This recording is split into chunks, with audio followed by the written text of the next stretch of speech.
Students, yesterday I have explained about the rate of the reactions. So now we know how to write the rate expression for different kind of chemical reactions. So one example I have to take, that is, let us consider one reaction, that is N2 plus thrice H2. It gives twice NH3. How to write this equation in rate expression? Rate expression আমি এটো কেনেকৈ express কৰিম, কেনেকৈ আমি লিখিম? তাৰ কাৰণে আমি ৰিয়েক্টেন্টৰ ক্ষেত্ৰত সদায় নেগেটিভ সাইন ইউজ কৰোঁ। So rate is equal to minus ddt of concentration of N2 is equal to minus 1/3 ddt of concentration of H2 is equal to 1/2 ddt of concentration of NH3. In place of this reaction, if you take another reaction, say for example, PCl5 gives PCl3 plus Cl2, then what will the rate expression? Rate expression will be minus ddt of concentration of reactant is equal to ddt of concentration of PCl3, that is product, and the second product is ddt of concentration of Cl2. So এইটো আমাৰ example কালি দিবলৈ থাকি গৈছিল, সেইটা example আজি দিলো। এতিয়া আমি আগবাঢ়িম ইয়াৰ নেক্সট টপিক বুলে যেটো কালি তোমালোকক মই লিখাই থৈছিলো, ফ্যাক্টৰস এফেক্টিং ৰেট অফ ৰিঅ্যাকচন। ৰিঅ্যাকচনৰ ৰেটত কি কি ফ্যাক্টৰে এফেক্ট কৰে?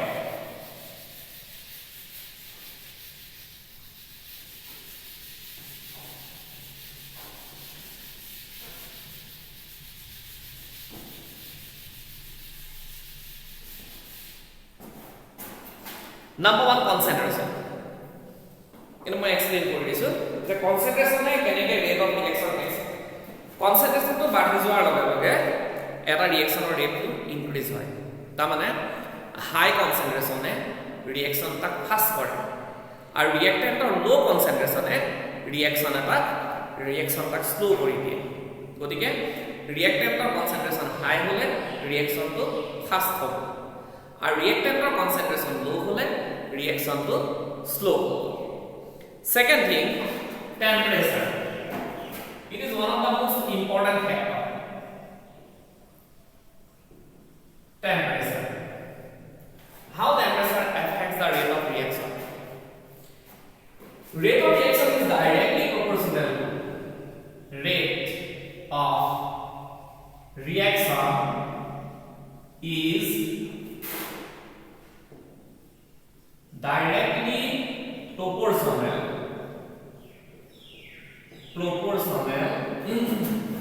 to temperature. তাহলে টেম্পারেচার বাড়িলে রেট টু ইনক্রিজ হ'ব, টেম্পারেচার কমিলে রেট টু ডিক্রিজ হ'ব। এইটো বস্তু আমি পাছত পাম। So let us consider we have taken one reaction, we have conducted one reaction at 25 degrees Celsius. Say rate at 25 degrees Celsius. সেই রিঅ্যাকশনটো কমপ্লিট হোৱাৰ পিছত আমি একেটা ৰিঅ্যাকশন 10 ডিগ্ৰী ইনক্ৰিজ কৰিলো, 10 ডিগ্ৰী ইনক্ৰিজ কৰি এটা 35 ডিগ্ৰী সেলসিয়াছত আমি ৰিঅ্যাকশনটো কন্ডাক্ট কৰিলো। এটা দুইটাৰ যদি আমি ৰেশিও rate at 35 degree, তেতিয়া ইয়াৰ ভ্যালু 2 to 3 হ'ব। What does it mean? ইয়াৰ অৰ্থটো কি যে যদি আমি 10 ডিগ্ৰী সেলসিয়াস টেম্পাৰেচাৰ ইনক্ৰিজ কৰো, ৰিঅ্যাকশনৰ ৰেট 2 পৰা 3 গুণ বাঢ়ি যায়। তাকে যদি আৰু অকমান সিম্পল কৰো, ধৰা কোনবা এটা ৰিঅ্যাকশন আমি 25 ডিগ্ৰী সেলসিয়াসত কৰিলো, সেই ৰিঅ্যাকশনটো ধৰা 15 মিনিটত কমপ্লিট হৈ গ'ল। যদি আমি তাৰ টেম্পাৰেচাৰ 10 ডিগ্ৰী ইনক্ৰিজ কৰি 10 ডিগ্ৰী ইনক্ৰিজ কৰি পেলাই 35 ডিগ্ৰী সেলসিয়াসলৈ লৈ গ'ল, তেতিয়া একেটা ৰিঅ্যাকশন 7 বা 10 মিনিটতে কমপ্লিট হৈ যায়। গতিকে এনেকে টেম্পাৰেচাৰৰ ওপৰত ৰেটটো ডিপেন্ড কৰে আৰু তাৰ ওপৰত আমি এটা নতুন টাৰ্ম পাম that term is known as temperature coefficient now what is temperature coefficient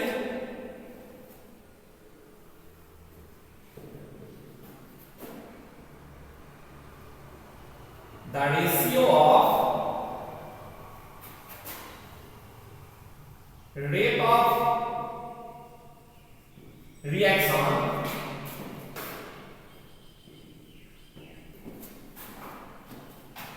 at 10 degree temperature difference is called temperature coefficient. The ratio of rate of reaction at 10 degree Celsius, 10 degree temperature difference is known as or called temperature coefficient. গতিকে এইটো হল temperature ওপৰত reaction ৰেটৰ ওপৰত temperature effect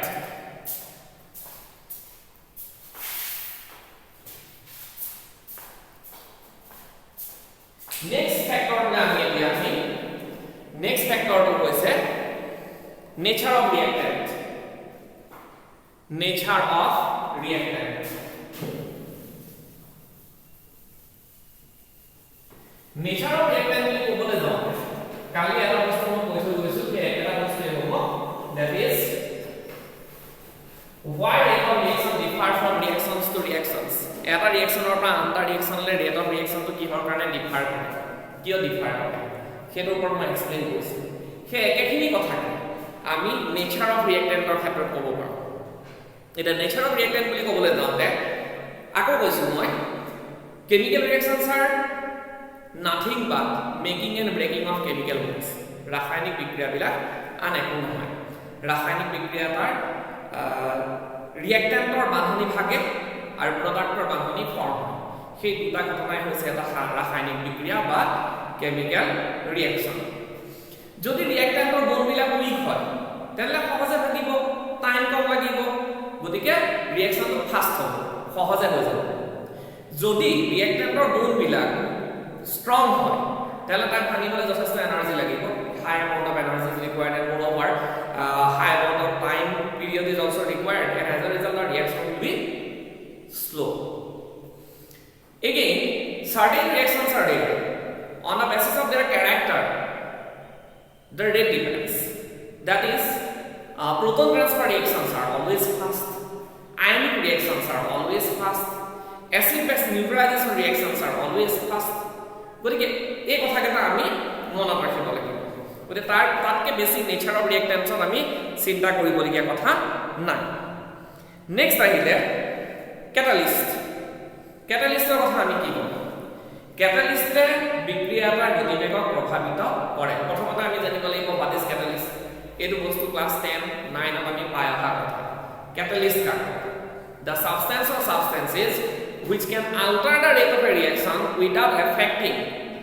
without undergoing through any physical or chemical change jetia কিছুমান পদাৰ্থ কোনো এটা ৰাসায়নিক বিক্ৰিয়া গতিবেগক প্ৰভাৱিত কৰে কিন্তু ইয়াৰ কোনো স্থায়ী ৰাসায়নিক বা ভৌতিক পৰিৱৰ্তন নহয় তেতিয়া তাকে আমি অনুঘটক বুলি কওঁ তাকে আমি কেটালিষ্ট বুলি কওঁ এই কেটালিষ্ট বিলাক সাধাৰণতে তিনি প্ৰকাৰৰ আছে broadly there are three types of catalysts number 1 positive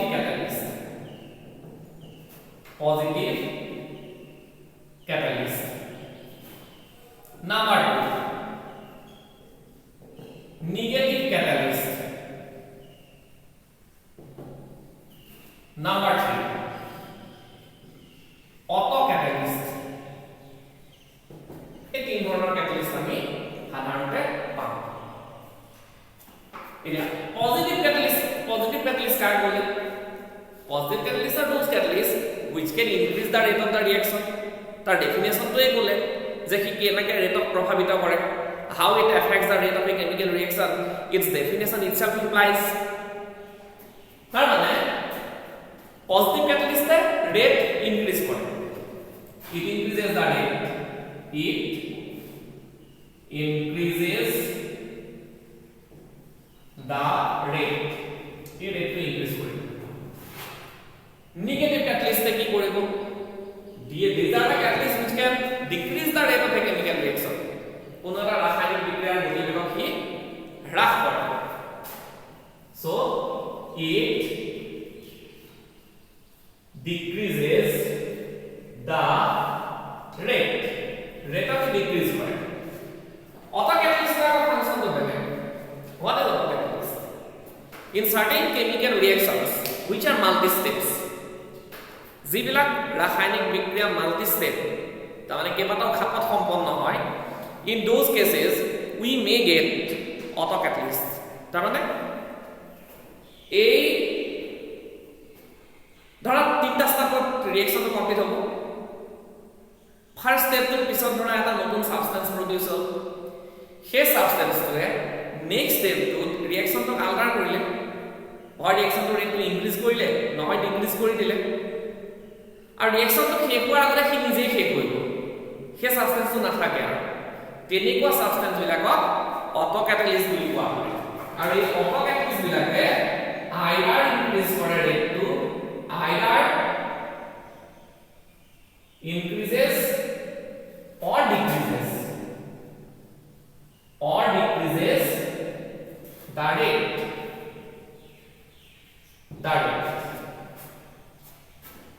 কিন্তু ক্যাটালিস্টৰ বিষয়ে দুখাৰ কথা মই আৰু কৈ থৈ যাওঁ। প্ৰথমটো হৈছে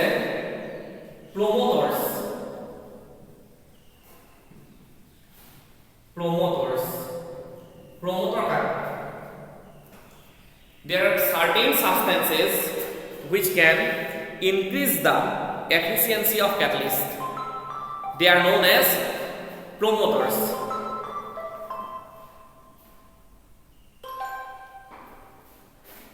যিবিলাক কিছুমান সাবস্টেন্স আছে, যিবিলাক সাবস্টেন্সে ক্যাটালিস্টৰ কাৰ্যক্ষমতাটো, সিহঁতৰ কাৰ্যক্ষমতাটো ইনক্ৰিজ কৰি দিয়ে, আৰু সেইবিলাকক আমি কওঁ promoters. and there are certain substances which can decrease the efficiency of catalyst, কিছুমান সাবস্টেন্স আছে যি ক্যাটালিস্টৰ কাৰ্যক্ষমতাটো ডিক্ৰিজ কৰি দিয়ে, হ্ৰাস কৰি দিয়ে, সেইখিনিক আমি কি বুলি কওঁ, ক্যাটালাইটিক পয়জন। catalytic poison, ওই এই টার্মটা মনত ৰাখা দৰকাৰ, কিয়নো পৰীক্ষাত আহে নাহে সেইটো পিছৰ কথা, কিন্তু এই বস্তু এটা ভাল কনসেপ্ট, নতুন কনসেপ্ট। আৰু বাকি কথাকেইটা ইমান ইম্পৰ্টেন্ট, বৰ বেছি ইম্পৰ্টেন্ট নহয়, সহজকৈ জানি থ'লেই হ'ল। Radiation and surface area. ৰেডিয়েশ্যনটো হৈছে যে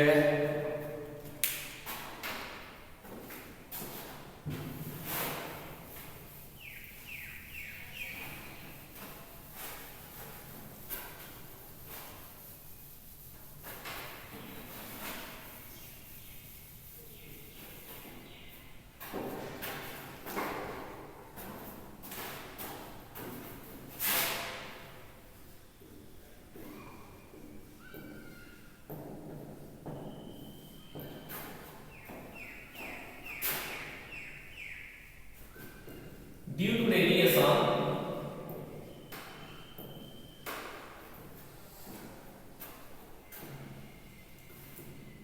rate of certain chemical reactions increases, particular কিছুমান chemical reactionৰ ৰেটটো ৰেডিয়েশ্যনে ইনক্ৰিজ কৰে। আৰু নেক্সট আহিলে surface area. Surface area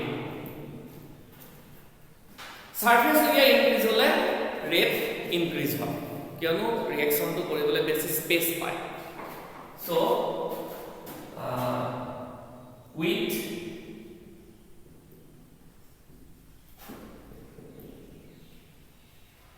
increasing surface area,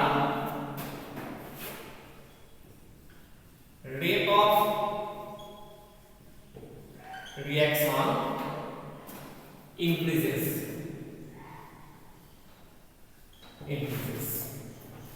Surface area bahi gole rate of reaction increase hoy.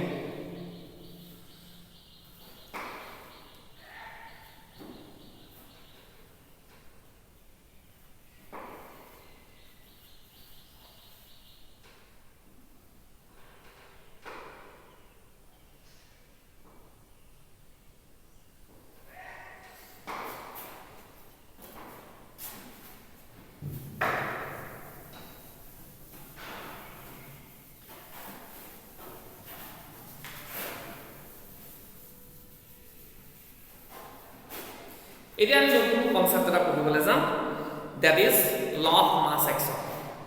ল অফ মাস অ্যাকশনে কি কৈছে যে the rate at which a substance reacts is proportional to its molar concentration। যিটো ৰেটেৰে কোনোবা এটা সাবস্টেন্সে react কৰিব সেইটো তাৰ মোলাৰ কনসেন্ট্ৰেচনৰ সৈতে প্ৰপৰচনেল। মোলাৰ কনসেন্ট্ৰেচন বাঢ়িলে তাৰ ৰেটটো বাঢ়িব আৰু মোলাৰ কনসেন্ট্ৰেচন কমিলে তাৰ ৰেটটো কমি যাব। তাৰোপৰি আৰু এটা কথা কৈছে, the rate of a chemical reaction is directly proportional to the product of the molar concentration of the reactant। reactantor molar concentration or product or proportional rate of reaction। তাক যদি মই সিম্পল কে লিখি দিও এটা সেন্টেন্সত যে law of mass action কি কৈছে, law of mass action, law of mass action, law of mass action কি বলে, the rate of a chemical reaction is directly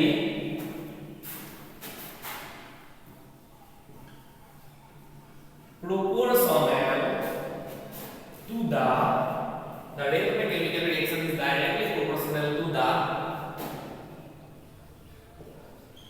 product of the molar concentration of the reactants। reactant or molar concentration or proportion। আমি এতিয়া এটা reaction যদি লওঁ, এটা particular reaction যদি লৈছো, let us consider one example of a chemical reaction। A gives B, where B is product and A is reactant। ঠিক আছে, এটা আমি রেট টো যদি এক্সপ্রেস কৰিবলৈ যাওঁ, rate is equal to, sorry, rate is proportional concentration of A। reaction যদি আমি তেনেকে নলওঁ, এনেকে লওঁ, A plus B gives product, তেতিয়া এই ডেফিনেশনটো আমি এপ্লাই কৰিব পাৰোঁ, that is rate is directly proportional to concentration of A into concentration of B। এইটো এটা ৰিয়েক্টেন্ট, এইটো এটা ৰিয়েক্টেন্ট, দুইটা ৰিয়েক্টেন্টৰ মোলাৰ কনসেন্ট্ৰেচন হৈছে একটিভ মাস বুলি কোৱা হয়। গতিকে সেইটোৰে আমি ইয়াক এনেকে তাহাঁতৰ মোলাৰ কনসেন্ট্ৰেচনৰ প্ৰডাক্ট দুটাৰ proportional rate। Now to remove this proportionality sign, we have to add one proportionality constant। R is equal to K into concentration of A into concentration of B। এটা ইয়াক K কে rate constant বুলি কয়। This proportionality constant is known as rate constant। Now here K equal to rate constant। এটা K ক আমি define কৰিব লাগিব, K টো ডেফিনেশন দিব লাগিব। let concentration of A is equal to concentration of B is equal to 1, then R is equal to K। এই দুটা মান যদি 0 1 হৈ যায়, 1 হৈ গলে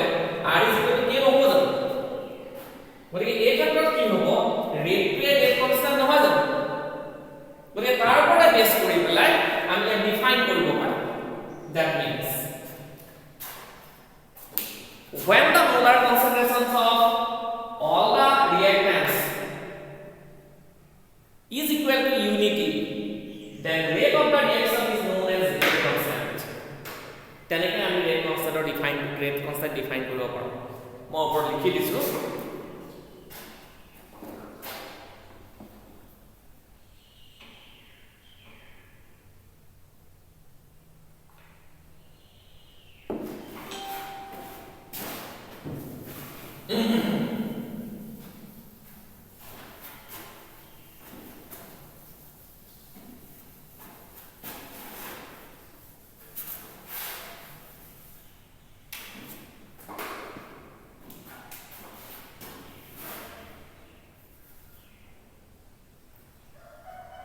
The state at which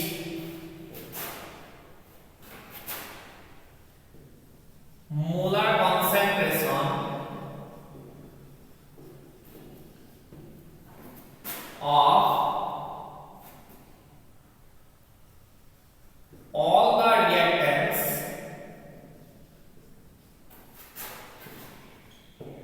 involved in the reaction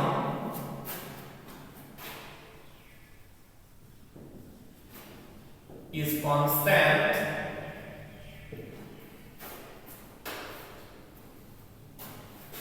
at that state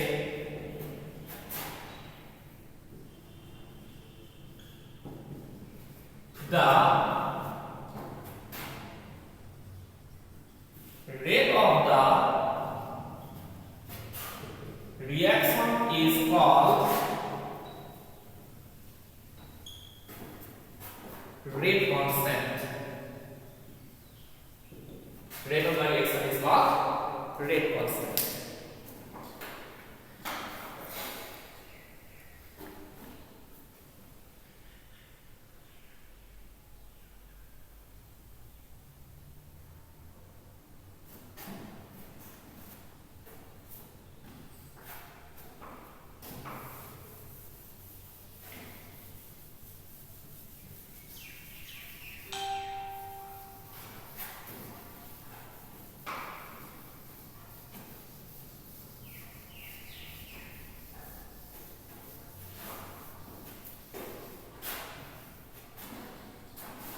Now, what are the characteristics of rate constant?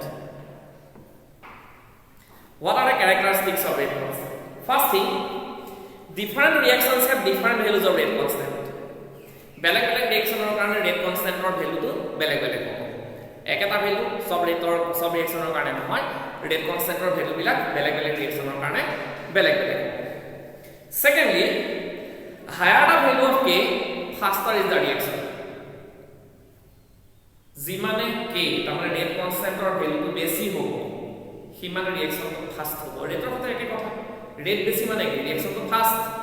গতিকে rate আৰু ৰেট কনষ্টেন্ট ৰিলেটেড, গতিকে K ভ্যালুটো বেছি হলে ৰিয়েকচনটো ফাষ্ট হ'ব। 3 নম্বৰ কথা, the value of rate constant at a given temperature is, it is the characteristics of the reaction, it changes with change in temperature. Rate constant or value to temperature এর সাথে change হবে। With change in temperature, the value of rate constant changes. Rate constant or value to temperature change হওয়ার লগে লগে change হবে। Moreover, the value of K does not depend on the concentration of the reactant. K value to reactant or concentration or উপৰত depend নকৰে। মই এটা লিখি নিদিও, জাস্ট কৈ গৈছো, মাত্ৰ মই তাৰ হেডিংছটো দি দিছো, characteristics of rate constant, এটা এটা ইম্পৰ্টেন্ট কথা। Characteristics of rate constant.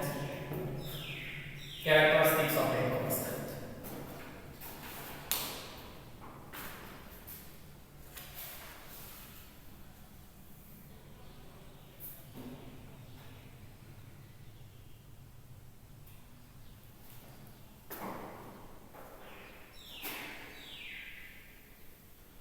এটা কোৱেশ্চন তোমালোকে লিখি থবা, সেই কোৱেশ্চনটো ইম্পৰ্টেন্ট। সেইটো কৈছে কি rate of reaction আৰু rate constant ৰ মাজৰ difference এই কোৱেশ্চনটো তোমালোকলৈ দিছো question write two differences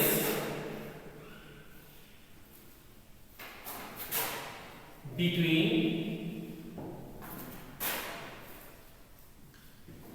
rate of reaction and rate constant.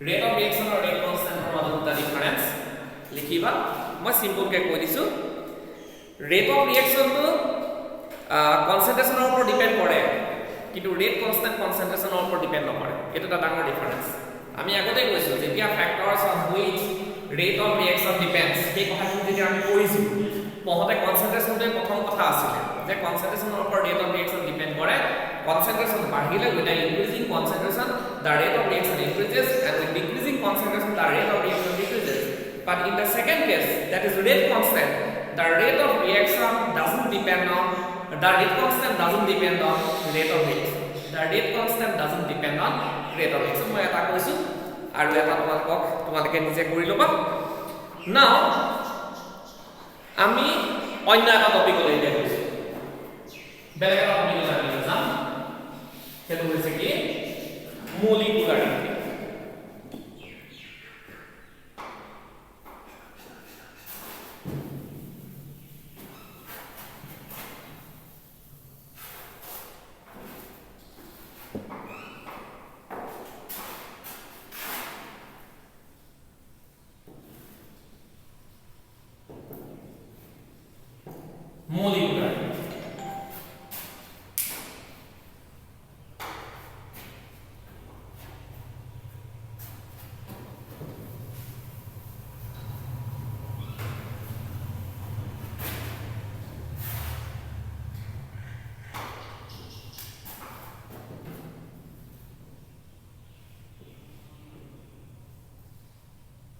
molecularity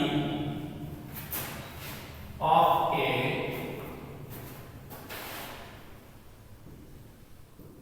chemical reaction is defined as the number of reactant species collide together to bring about a chemical reaction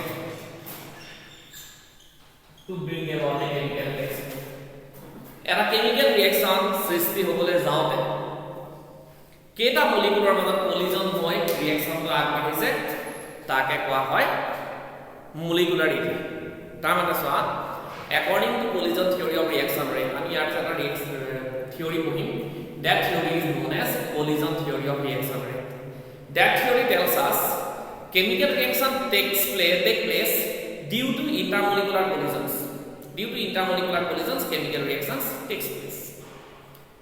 Now the question is how many molecules are colliding together? 2 molecules are colliding together, 3 molecules are colliding simultaneously or less than that. That is the number which defines molecularity. যদি দুটা molecular মাজত collision হৈছে molecularity 2 যদি তিনটা molecular মাজত collision হৈছে molecularity 3 যদি এটা মলিকুলাৰ মাজতে কিবা কিবি সংঘটিত হৈছে that is molecularity is 1 গতিকে এই সেশনটো মই ইমানতে শেষ কৰিছো নেক্সট সেশনত তোমালোকক মই molecularity এক্সপ্লেইন কৰিম থ্যাংক ইউ